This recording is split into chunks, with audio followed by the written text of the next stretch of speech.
Hi everyone, welcome to my YouTube channel. Now I am going to discuss the pass band communications. इससे पहले वाले जो previous video था उसमें हम डिस्कस कर चुके थे कि बेस बैंड कम्युनिकेशंस क्या है एंड बेस बेस कम्युनिकेशंस में हम डेल्टा मॉड्यूलेटर और एडेप्टिव डेल्टा मॉड्यूलेटर की हम चर्चा ऑलरेडी कर चुके थे, है ना। अब हम डिस्कस करने जा रहे हैं कि पास बैंड मॉड्यूलेशंस क्या है। पास बैंड मॉड्यूलेशंस में हम कौन कौन से टेक्निक्स को यूज करेंगे, right. So pass band modulation technique in digital communications। कौन सा कम्युनिकेशन? Digital communication. यहाँ पर जो मॉड्यूलेशन टेक्निक यूज करते हैं हम कौन सा करते हैं? ASK, BPSK, QPSK, BFSK, है ना। ASK और BFSK का जो प्रोबेबिलिटी ऑफ एरर है वो सेम होता है। कैसे? अभी हम यहाँ आके आपको प्रूफ करेंगे, है ना। इसको बोलेंगे हम amplitude shift keying. Amplitude shift keying. BPSK को बोलेंगे हम binary phase shift keying. Binary phase shift keying, right. QPSK को बोलेंगे हम क्वाड्रेचर फेज। क्या बोलेंगे सर हम? Quadrature phase. And this is your binary frequency shift keying.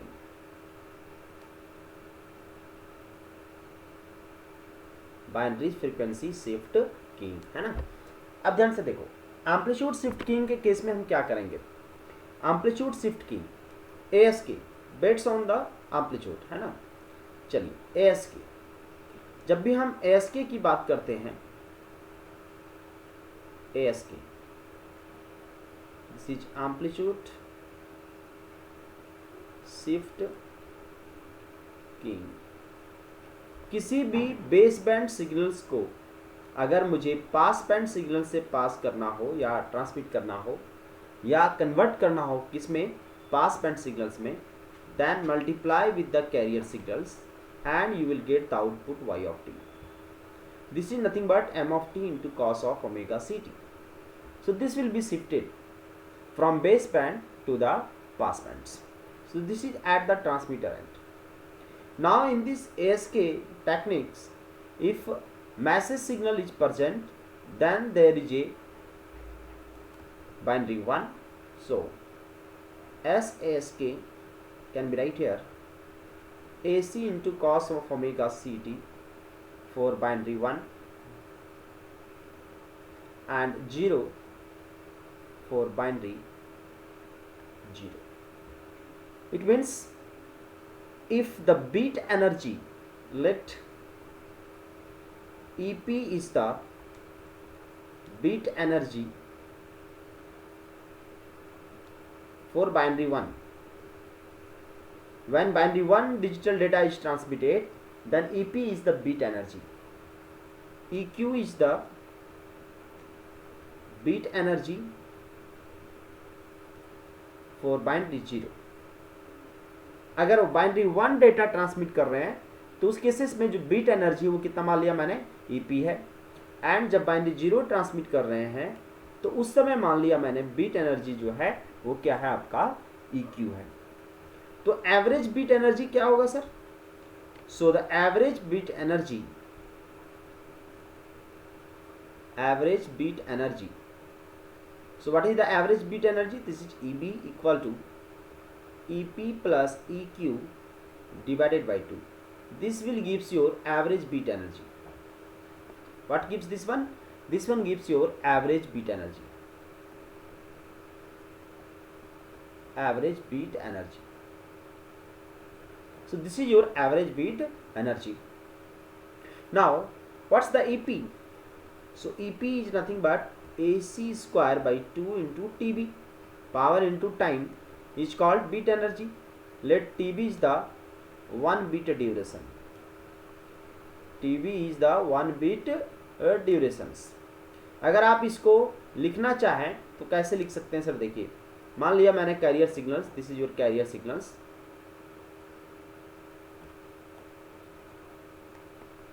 this is your carrier signals. Now let's say this is your beat energy.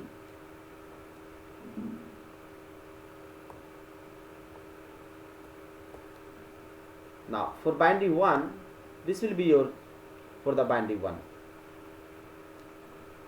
let's say this is for binary. Now this is 1 0 1 0 1 0. So if 1, then output will be present.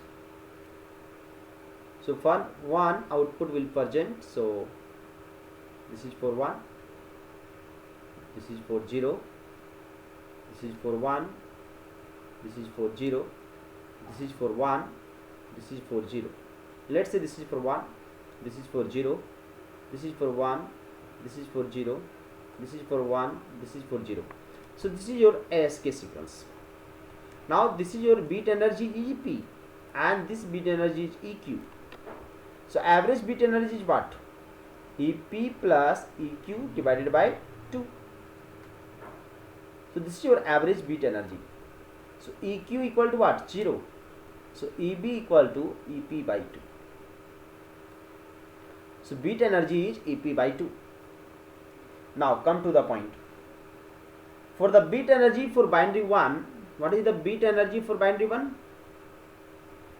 For binary 1 transmission, beat energy equal to EP, and this is AC square by 2 into TB. So what's the AC? This is root 2 EP by 2, sorry, TB. So what's the ASK signals? So ASK becomes AC into cos of omega CT, and this is B0 for beat 1, this is for beat 0, this is for beat 0. Now you can write here, just replace it. This becomes under root EP, this is 2 by TB cos of omega CT for beat 1, and 0 for beat 0. Now you can write here, this is under root EP into phi 1t for beat 1, and 0 for beat 0. अब यहाँ पर जो phi 1t है ना, this is called basis functions. क्या बोलेंगे इसको sir हम? Basis functions. अब बेसिस फंक्शन जो होते हैं वो आपस में क्या होते हैं? ऑर्थोगोनल्स होते हैं. किस तरह से इसकी एनर्जी निकाल रहे हैं, किस तरह से हम यहाँ पर कॉन्स्टेलेशन डायग्राम को लिखेंगे, इसकी चर्चा हम करते हैं. एक बार इसको देख लीजिए अच्छे तरीके से. कुछ नहीं किया मैंने, यहाँ पर मैंने मान लिया एस के सिग्नल्स को, this is for bit 1, that is for binary 1. ठीक है. 0 जब ट्रांसमिट किया फॉर बाय बाइनरी 0, मान लिया EP है बीट एनर्जी किसके लिए? For binary 1. एंड मान लिया EQ है बीट एनर्जी किसके लिए? फॉर बाइनरी 0 के लिए. सो बीट एनर्जी EB क्या हो जाएगा? EP plus EQ divided by 2. This is called average beat energy. क्या बोलते हैं इसको हम? Average beat energy. अब EP क्या होगा? EP is nothing but AC square by 2 into TB. चलिए, power into time, this is called energy. तो यहाँ से AC अगर निकालें तो क्या हो जाएगा? 2EP by TB under root. Right. So यहाँ से निकाल लिया मैंने under root 2EP by TB, and इसको रिप्लेस कर दें यहाँ पर. और जो under root 2 by TB cos omega CT है ना, this is called phi 1t. इसी को क्या मान लिया मैंने? phi 1t. अगर इसी को आप लिखना चाहते हैं अलग अलग बीट एनर्जी के लिए, तो phi 2t क्या हो जाएगा? phi 2t is nothing but 2 by TB into sine omega CT for, okay, let's say another functions, another basis functions. Got it? अब यहाँ पर हम लोग डालने की कोशिश कर रहे हैं कि यह कॉन्स्टेलेशन डायग्राम क्या होगा. What is the constellation diagram? Okay, so I am going to discuss what is the constellation diagram. Now constellation diagram. क्या होता है कॉन्स्टेलेशन डायग्राम? देखो, एवरेज बीट एनर्जी है ना, एंड वर्सेस अगर phi 1 t के बीच में अगर लिखा जाए, इसी को बोलेंगे हम कॉन्स्टेलेशन डायग्राम। चलिए, ये phi 1 t है, मान लिया मैंने ये SAS के सिग्नल्स है। क्या था बीट एनर्जी? क्या था सर? तो ये बीट एनर्जी 0 था। 0 बीट ट्रांसमिट जब किए थे तो बीट एनर्जी कितना था? EQ था। जब 1 बीट ट्रांसमिट किए तो बीट एनर्जी कितना था? EP था। या इसी को आप हम लिख सकते हैं, ये बीट एनर्जी के फॉर्म में क्या लिख सकते हैं सर, बताइए तो? इसको आप लिख सकते हैं average beat energy, and this is nothing but under root EP/2, या इसी को लिख सकते हैं under root EB। Okay, this is for 0, this is this one. Let's say the minimum distance, this is D minimum. So this is minimum distance between 2 bit transmissions. So what is the D minimum? This is under root EB. D minimum is under root EB, where EB is what? EP/2. Got it my point? Okay, here EB is EP/2. So what will happen actually? What is the probability of error? Now I am going to discuss, यहाँ पर एक term लिखेंगे हम probability of error का, ठीक है? Now probability of error is defined as P equal to Q D minimum by under root 2 and naught. Let's say this is function x. So the Q of x is nothing but, this is x to infinity 1 by under root 2 pi sigma square e raised to power minus x minus eta x का whole square divided by 2 sigma square into dx. This is called Q of x functions. And यहाँ पर एक term define करेंगे हम कि N naught क्या है? Power spectral density. N naught is the power spectral density. Now the Q of x is defined in terms of ARFC, and ARF plus complementary error function is equal to 1. So ARFC equal to 1 minus ARF function. Now what's the relation between Q of x and ARF functions? So ARF of x equal to e raised to power minus x square by 2 upon x under root pi. This is your approximate value of AR of x. Okay. Now ARFC of x is what? 1 minus ARF of x. This is x. Now what's the difference between Q of x and ARFC functions?